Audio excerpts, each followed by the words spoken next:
bonsoir. Merci d'être à ce rendez-vous pour passer en revue les principales informations de ce jour.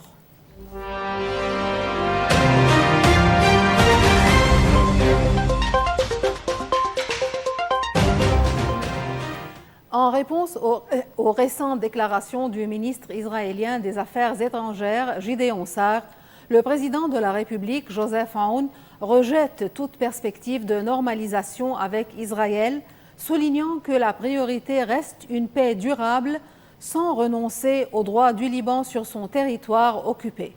Il insiste sur la souveraineté militaire de l'État et la nécessité de préserver l'unité nationale. Nous distinguons entre paix et normalisation, a déclaré le président dans un communiqué, insistant sur l'importance de mettre fin aux hostilités, sans pour autant envisager des relations diplomatiques avec Israël. Il a rappelé qu'Israël continue d'occuper 5 points stratégiques au sud du Liban, entravant le déploiement complet de l'armée libanaise à la frontière, en violation de l'accord de cessez-le-feu de novembre dernier. Aoun a également réaffirmé l'engagement du Liban à faire respecter le monopole de la force par l'État, laissant entendre une volonté progressive de désarmer les factions armées dont le Hezbollah sans recourir à la confrontation. Une frappe israélienne par drone a visé une voiture sur la route de Meiriyi-Shar'iyi. 4 missiles ont été tirés, causant la mort d'un homme.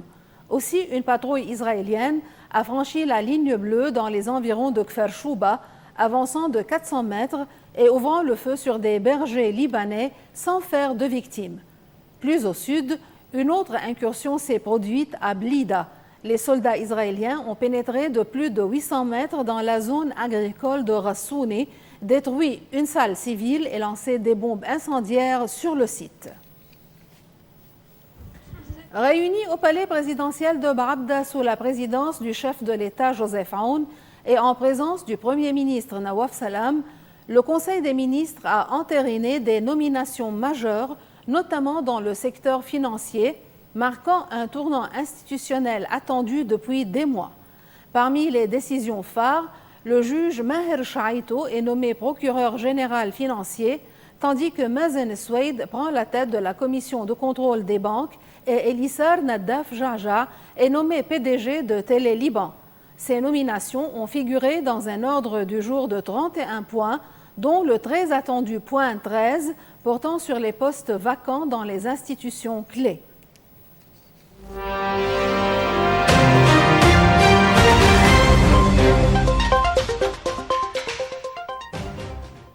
18 morts ont été recensés dans 2 frappes israéliennes à Gaza selon la défense civile locale. Alors que la guerre dépasse les 21 mois, les bombardements se poursuivent sur des zones abritant des déplacés, aggravant une situation humanitaire déjà dramatique. Encore une journée de violence à Gaza. À Jabal et à Nazla, dans le nord du territoire, une école abritant des déplacés a été visée. 5 personnes y ont péri, plusieurs autres sont blessées. Une autre frappe a frappé un quartier du centre de Gaza-Ville. Bilan, au moins un mort, des blessés encore pris en charge dans les hôpitaux surchargés. L'hôpital Al-Aouda de Nusayrat a reçu des blessés après des tirs près d'un point de distribution d'aide alimentaire. Les civils, une fois de plus, paient le prix fort. Au sud, les blindés israéliens avancent dans la zone d'Al-Maslach, à proximité de Khan Younes. Un témoin décrit des frappes, des tirs nourris et la destruction systématique de camps et des terres agricoles. Près de 2 ans après le début de la guerre, Gaza n'a plus de refuge. Les frappes ciblent désormais les rares zones qui hébergeaient encore des civils déplacés. Un tournant dans l'histoire du conflit kurde. Pour la première fois depuis plus de 40 ans de lutte armée, des combattants du Parti des travailleurs du Kurdistan, le PKK, vont symboliquement déposer les armes dans le nord de l'Irak. Une étape fragilisée par l'absence de garantie, la méfiance persistante envers Ankara et la poursuite des frappes turques sur leur position. Un moment historique dans les montagnes du Kurdistan irakien. Après 4 décennies de lutte armée, des combattants kurdes du PKK s'apprêtent à déposer symboliquement les armes. Sous haute sécurité, la cérémonie se tient non loin de Sulaymaniya. Quelques heures plus tôt, 2 drones ont été abattus près de positions kurdes. 30 combattants, tous anciens de la lutte contre l'armée turque, participent à ce premier geste de désarmement. Un geste fort, mais sans garantie formelle du côté turc. C'est leur chef emblématique, Abdallah Öcalan, détenu depuis 1999, qui a lancé l'appel. Dans un message diffusé cette semaine, il prône désormais la paix sociale plutôt que les armes. Le président Erdogan s'est dit confiant dans l'aboutissement du processus, mais l'absence d'un acteur tiers et les frappes turques qui se poursuivent en Irak nourrissent une méfiance profonde. Paradoxalement, l'appel à la paix est venu du MHP, allié ultranationaliste du pouvoir turc, et le parti pro-kurde DEM, médiateur dans ce processus fragile, était présent sur place. Après le dépôt d'armes, les combattants doivent regagner leur base.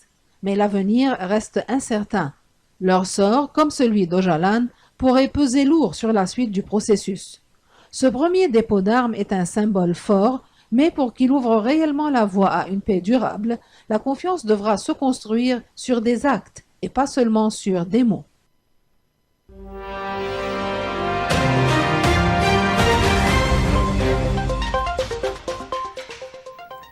Donald Trump se rend au Texas endeuillé par des inondations historiques ayant fait 120 morts, alors que le bilan humain est dramatique et que plus de 170 personnes sont encore portées disparues.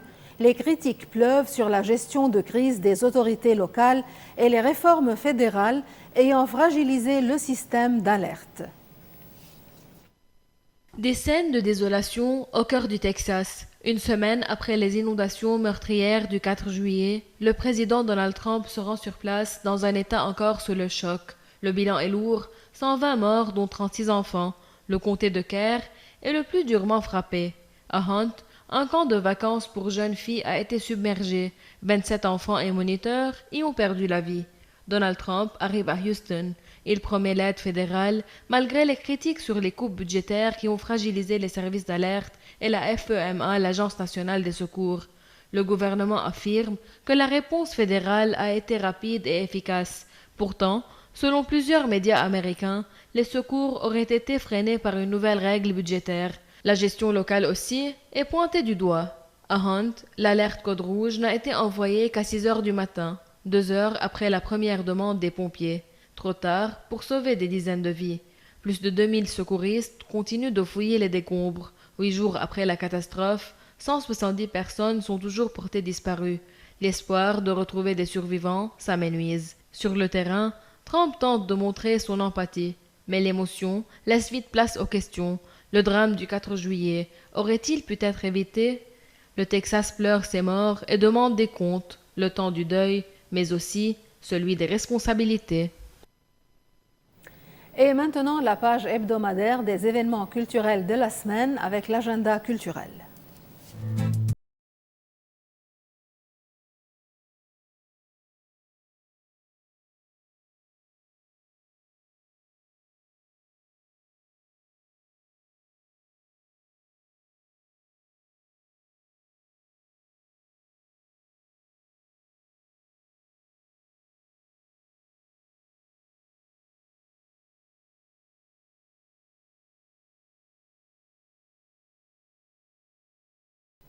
Et nous terminons sur cette note. Lentement mais sûrement, l'océan grignote les îles de l'archipel des Tortues. Les habitants fuient des terres submergées, victimes du dérèglement climatique. Entre maisons englouties, écoles effondrées et mosquées inondées, la Sierra Leone affronte une catastrophe silencieuse, la disparition programmée d'un territoire et d'une culture. Un sable détrempé, des maisons éventrées et l'eau jusqu'aux genoux. À Niangay, au large de la Sierra Leone, l'océan gagne chaque jour du terrain. Ici, les habitants vivent les pieds dans la mer et les yeux dans l'angoisse. Là, c'était ma maison, et ici le terrain de foot, raconte Hassan Kargbo. Ce pêcheur a tout perdu. 2 fois, il a dû reconstruire, c'est trop, je pars, dit-il épuisé. En moins de 10 ans, la surface de l'île a été divisée par 3. Les habitants désormais, moins de 300 contre 1 millier autrefois, vivent entassés sur un morceau de terre qui se rétrécit chaque jour. Plus loin, à Plantin, l'école a failli s'effondrer sous les vagues. La mosquée, elle, est déjà en partie engloutie. Les blocs de pierre et les bâches ne suffisent plus, le sommet du minaret dépasse à peine de l'eau. Mohamed Kamara, 19 ans, se bat depuis 7 ans contre l'érosion. Cette année, il partira avec sa famille. D'autres n'ont pas les moyens de fuir, abandonnés, disent-ils, par les autorités. Le gouvernement reconnaît l'urgence, mais manque de moyens. Ces gens n'ont rien fait pour mériter ça, confie le ministre de l'Environnement. Une ONG locale estime qu'il reste 10 à 15 ans avant que l'archipel ne disparaisse totalement. À Niangai, la mer engloutit les terres, mais pas encore la mémoire de ceux qui refusent de partir. Et sur ce, nous terminons ce journal. Merci et bonsoir.